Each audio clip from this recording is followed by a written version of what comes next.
नमस्कार दोस्तों, आप सभी विद्यार्थियों का कृष्णा गोयल एजुकेशनल चैनल पर बहुत बहुत स्वागत है। आज के वीडियो में हम बात करेंगे बीएड एंट्रेंस एग्ज़ाम जो भी विद्यार्थी देने जा रहे हैं 2021 में, जो भी विद्यार्थी एंट्रेंस देने जा रहे हैं उन्हीं के बारे में उसी के बारे में हम बात करेंगे।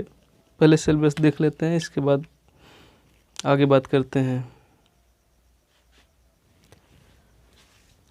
तो इसमें 2 पेपर होता है। फर्स्ट पेपर देख लेते हैं पहले। फर्स्ट पेपर में क्या आता है?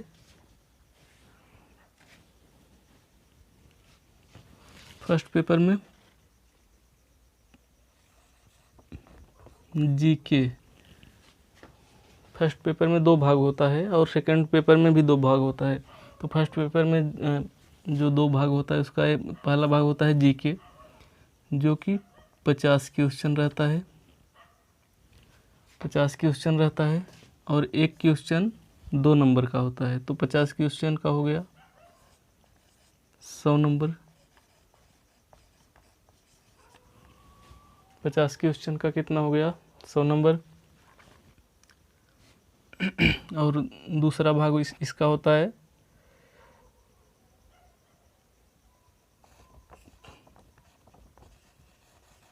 हिंदी या English.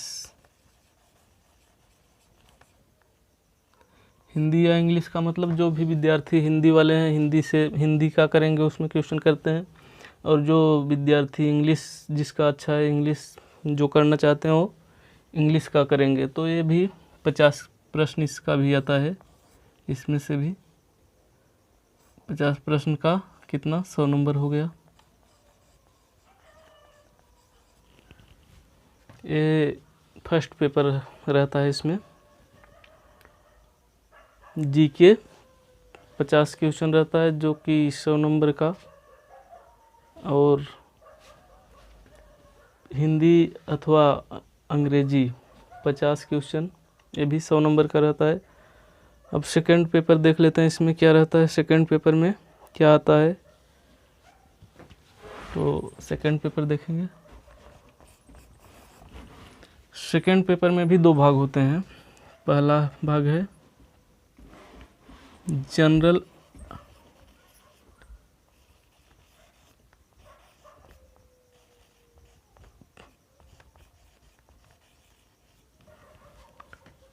General aptitude.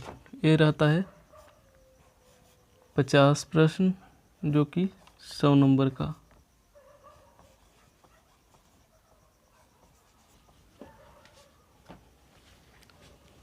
Second paper में पहला भाग रहता है जनरल एप्टीट्यूड, जो कि 50 क्वेश्चन 100 नंबर का रहता है।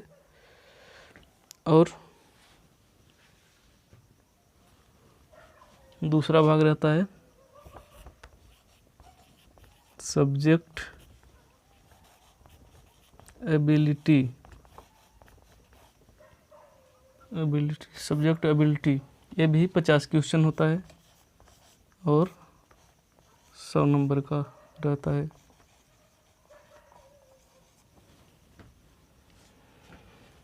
सब्जेक्ट एबिलिटी का मतलब इसमें आता है जो ग्रेजुएशन में जो सब्जेक्ट लिए हैं आप, उसी के हिसाब से इसमें आता है। जैसे आप कला वर्ग से हैं तो इसमें कला वर्ग का अलग रहेगा, और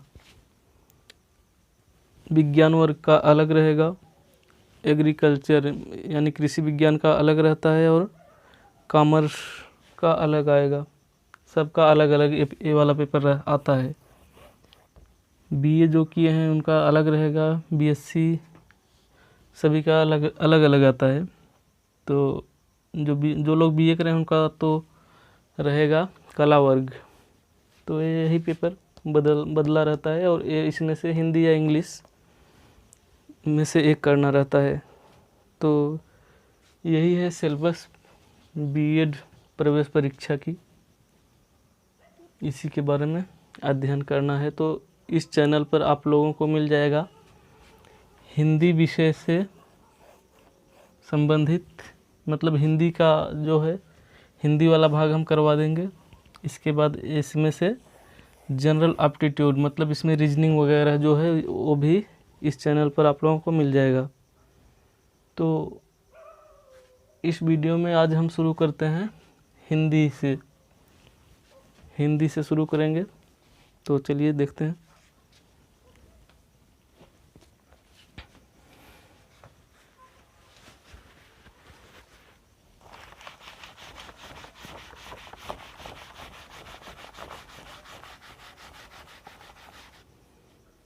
हिंदी से शुरू करते हैं आज। तो हिंदी का सिलेबस पहले देख लेते हैं, हिंदी में क्या क्या पूछता है, क्या क्या आता है हिंदी में। तो हिंदी देख लेते हैं एक दृष्टि में।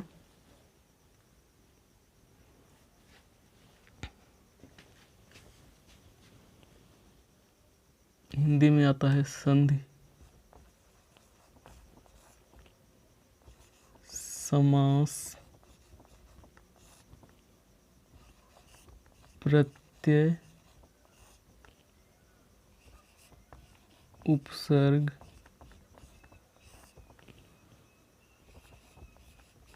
रस, छंद,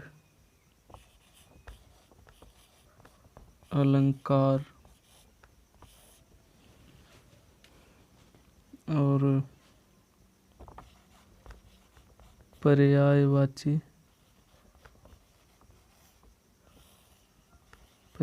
शब्द और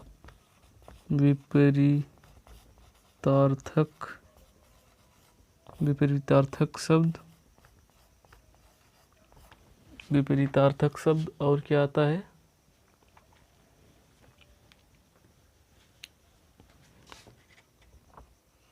अनेक शब्द के लिए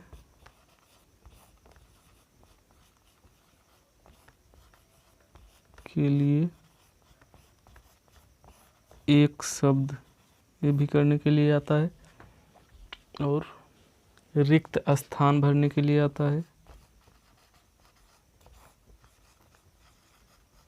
रिक्त स्थान की पूर्ति करने के लिए आता है। और क्या आता है,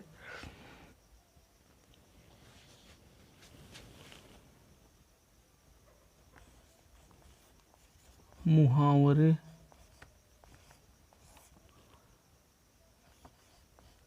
लोकोक्तियाँ या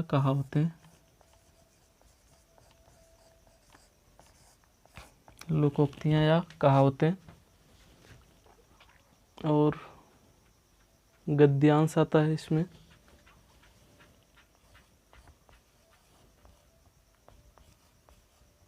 गद्यांश और व्याकरण आता है।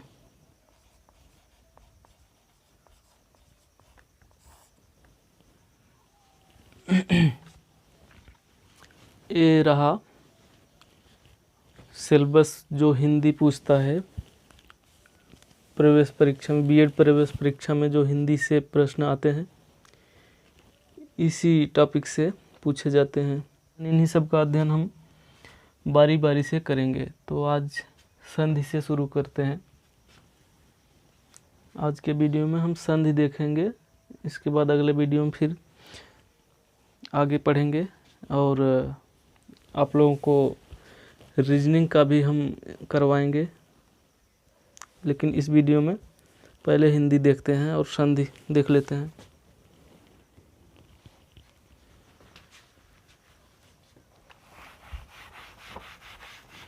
इस वीडियो में संधि देखेंगे। तो संधि क्या होता है? संधि में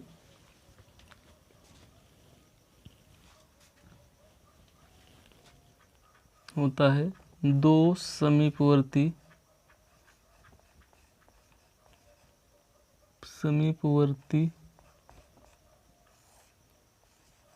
वर्णों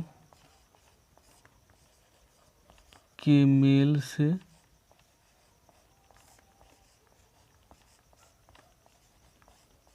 विकार।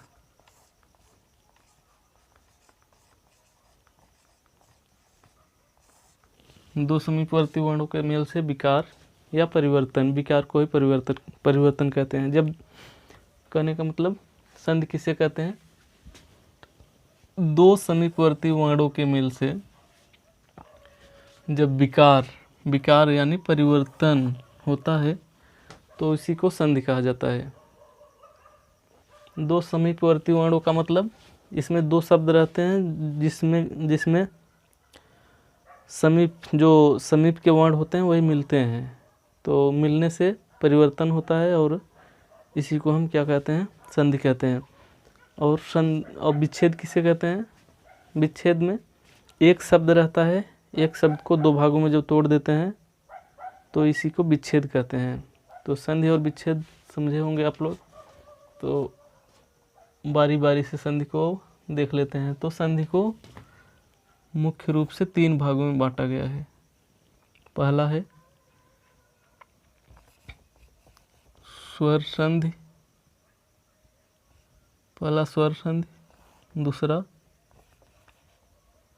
व्यंजन संधि, तीसरा विसर्ग संधि। स्वर संधि, व्यंजन संधि और विसर्ग संधि। तो इस वीडियो में स्वर संधि से शुरू करेंगे। इस वीडियो में स्वर संधि को देखेंगे। तो स्वर संधि देख लेते हैं पहले। स्वर संधि को मुख्य रूप से 5 भागों में बांट दिया गया है। कितने भागों में स्वर संधि को बांटा गया है? 5 भागों में। तो पांचों भागों को देखेंगे कौन कौन से भाग हैं। पहला भाग है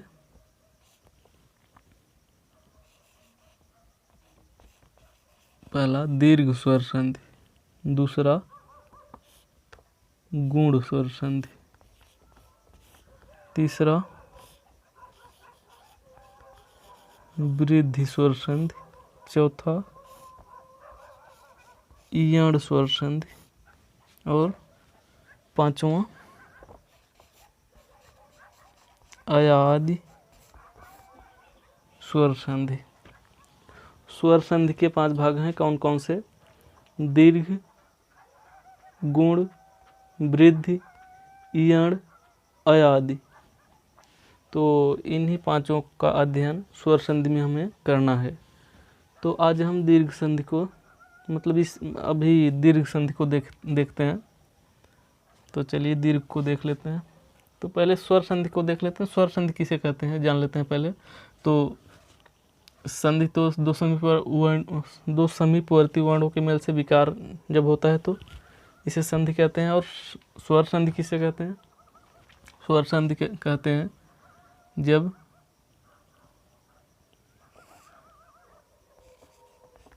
दो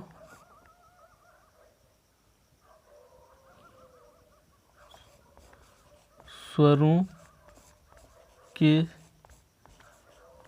मेल से विकार या परिवर्तन जब दो स्वरों के मेल से विकार होता है तो उसे क्या कहते हैं? स्वर संधि कहते हैं। कौन सी संधि कहते हैं? स्वर संधि कहते हैं। दो स्वरों के मेल से विकार मतलब इसमें जब दो वर्ण मिलते हैं तो दोनों स्वर वर्ण होते हैं स्वर संधि में। तो जब दो स्वर वर्ण मिलेंगे तो जो परिवर्तन होगा उसी को स्वर संधि कहते हैं। तो स्वर संधि में दीर्घ स्वर संधि को देखते हैं। तो दीर्घ स्वर संधि में दीर्घ स्वर संधि देख लेते हैं पहले।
यही स्वर संधि है।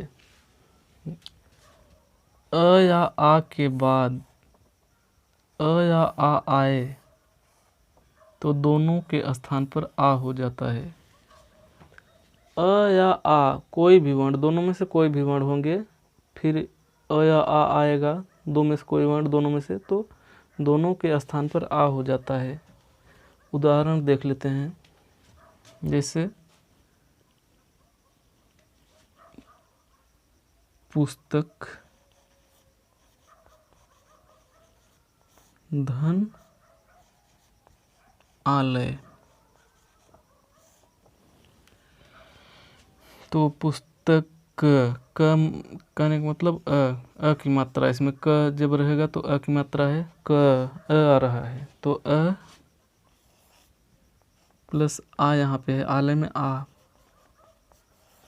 अ धन आ से क्या हो गया, अ या आ के बाद अ या आ के बाद अ या आ आया है, अ या आ के बाद अ या आ आया है, तो दोनों के स्थान पर क्या होता है, आ होता है। दीर्घ संधि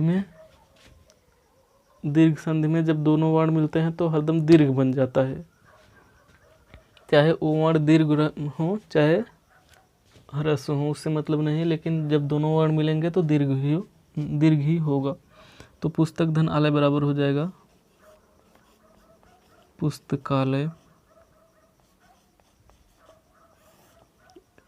पुस्तक, यहाँ क था, यहाँ का हो गया क्योंकि यहाँ आ की मात्रा लग गई, दीर्घ संधि में दीर्घ हो जाता है।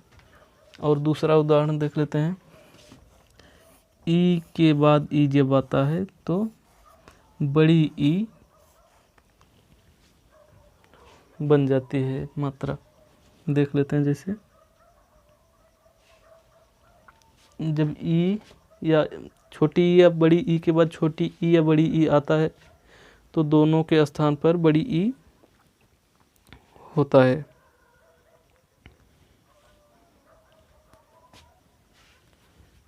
उदाहरण देखिए,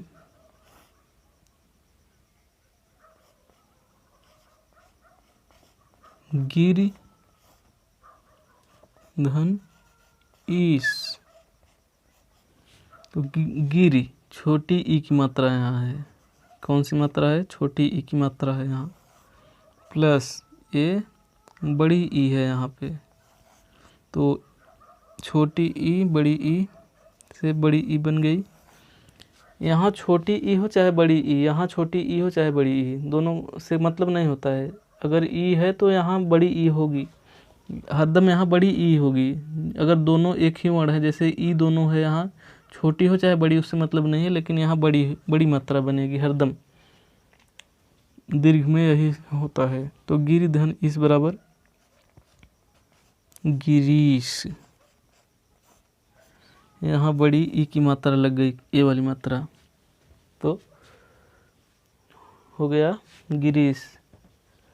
और उदाहरण देख लेते हैं।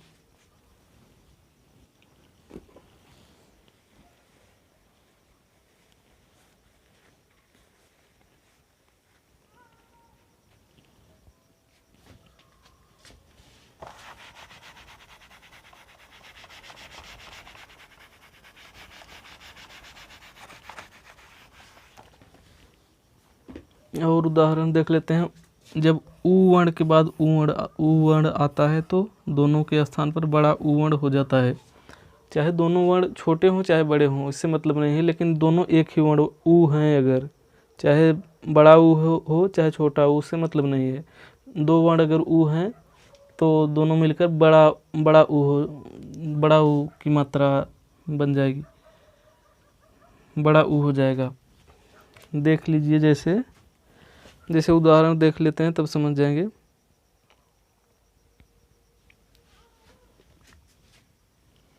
जैसे ऊ वाला है ना, ऊ का, भानु धन उदय,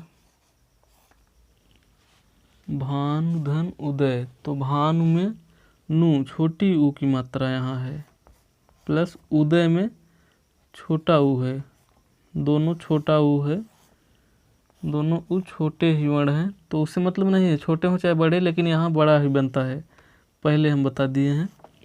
क्योंकि दीर्घ संधि में बड़ा ही वर्ण होता है, हरदम बड़ा वर्ण बनता है इसमें।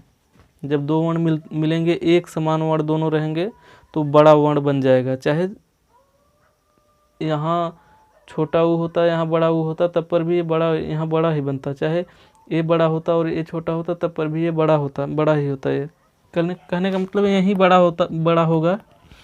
मिलने के जब मिल जाएंगे वर्ण दोनों, तो बड़ा वर्ण बन जाएगा। वो वर्ण छोटा हो चाहे बड़ा हो, उससे मतलब नहीं, लेकिन मिलने के बाद बड़ा वर्ण बनता है। तो देखिए, जैसे भानु धन उदय बराबर क्या हो गया, ऊ, दोनों वर्ण हैं तो बड़ा ऊ बन जाएगा। भानुदय क्या हो गया, भानुदय। तो हमको दीर्घ स्वर संधि में यही पढ़ना है, तीन वर्ण अ ई उ के बाद अ ई उ आए तो बड़ा अ ई उ हो जाता है। बड़ा का मतलब आ की मात्रा, ये वाला, और ई उ बड़े वर्ण हो जाएंगे। आगे चलते हैं, अब गुण संधि को देखते हैं। गुण संधि को देख लेते हैं। गुण संधि, गुण संधि में होता है, गुण संधि में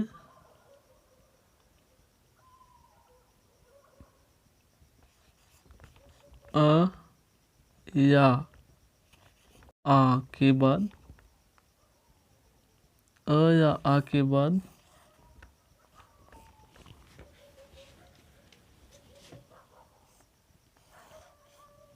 ई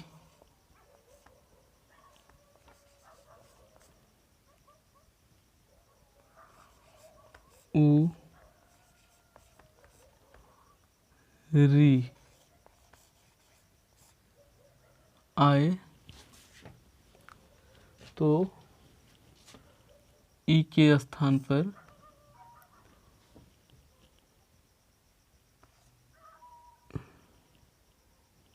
ए हो जाता है।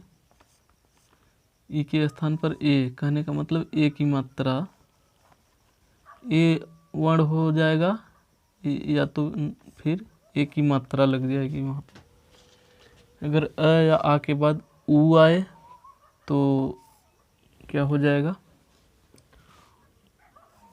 ओ वर्ण आएगा या ओ की मात्रा आएगी।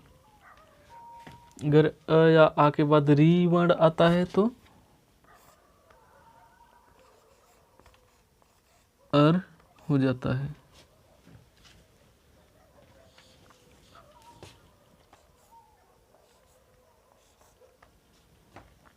तो देखिए, अ या आ के बाद ई जब आए तो ए हो जाता है। उदाहरण देखिए, पहले का उदाहरण देखिए, नर धन इंद्र। तो न र कहने का मतलब र में अ है ना, अ की मात्रा है र में, अ प्लस ई, यहाँ पर ई है, इंद्र में ई है। तो अ या आ के बाद ई आया है, ई वर्ण, अ या आ के बाद ई आए तो ए हो जाता है, ए की मात्रा, ए वर्ण हो जाएगा, या यहाँ मात्रा लगा देंगे। नर धन इंद्र बराबर नरेंद्र। र पे ए की मात्रा लग गई, क्योंकि देखिए यहाँ ए होता है, क्या होता है, ए होता है। ए कब होता है, जब अ या आ के बाद ई वर्ण आएगा। जब अ या आ के बाद ई वर्ण आता है तो ए हो जाता है। देखिए, अ या आ के बाद ई जब आएगा तो ए हो जाएगा, तो यहाँ ए हो गया। उदाहरण दूसरा देख लेते हैं।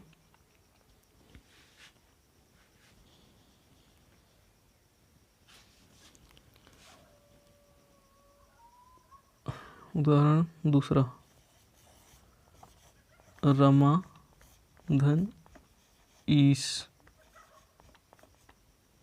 तो रमा आ कहने का मतलब म में आ की मात्रा है प्लस ई, आ प्लस ई कहने का मतलब अ या आ के बाद ई आया, ई वर्ण है तो ए होता है। तो यहाँ क्या हो जाएगा, दोनों मिलेंगे तो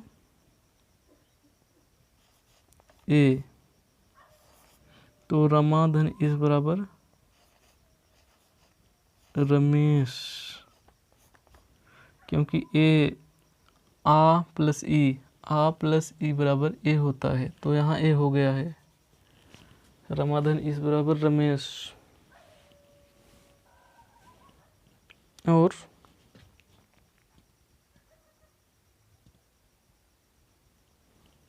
उदाहरण तीसरा देखिए,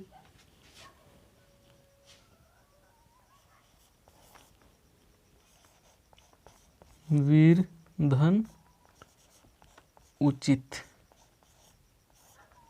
वीर र कहने का मतलब र में अ की मात्रा है, अ प्लस उ, उचित का उ।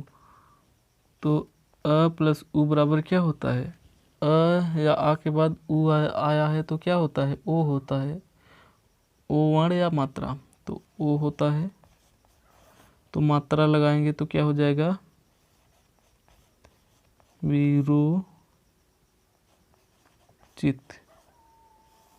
यहाँ ओ की मात्रा र पे लग गई।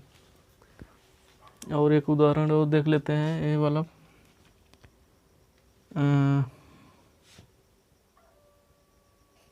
महाधन ऋषि। तो महा कहने का मतलब हा में आ की मात्रा है प्लस री, तो आ प्लस री, अ या आ के बाद री आया है तो अर हो जाएगा। तो महाधन ऋषि बराबर यहाँ अर होता है तो क्या हो जाएगा, महाधन ऋषि बराबर महर्षि। क्या हो गया, महर्षि, हर्षि, क्योंकि अर यहाँ अर आता है तो महर्षि हो गया। इसी प्रकार से हो जाएगा। इसी प्रकार से देवधन ऋषि बराबर देवर्षि। क्या हो जाएगा, देवधन ऋषि बराबर क्या हो जाएगा, यहाँ अ है प्लस री है तो क्या हो जाएगा, दोनों मिलकर के देवर्षि।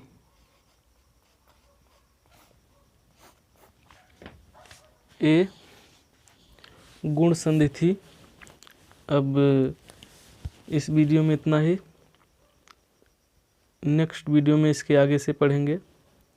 अभी जो स्वर संधि में और संधियाँ चलेंगी, इसके बाद फिर आगे समास वगैरह पढ़ेंगे और जो भी आगे है सब पढ़ेंगे। तो इस वीडियो में इतना ही। जो विद्यार्थी नए इस चैनल पर आए हों तो इस चैनल को सब्सक्राइब कर लेंगे इसी तरह के वीडियो देखने के लिए। और इस चैनल पर आप लोगों को रीजनिंग, जो बीएड एंट्रेंस में रीजनिंग भी आता है तो वो भी हम करवाएंगे। आप लोग सब्सक्राइब कर दीजिए चैनल को और लाइक करिए, शेयर करिए। तो हम मिलते हैं आप लोगों से नेक्स्ट वीडियो में। तब तक के लिए जय हिंद, जय भारत।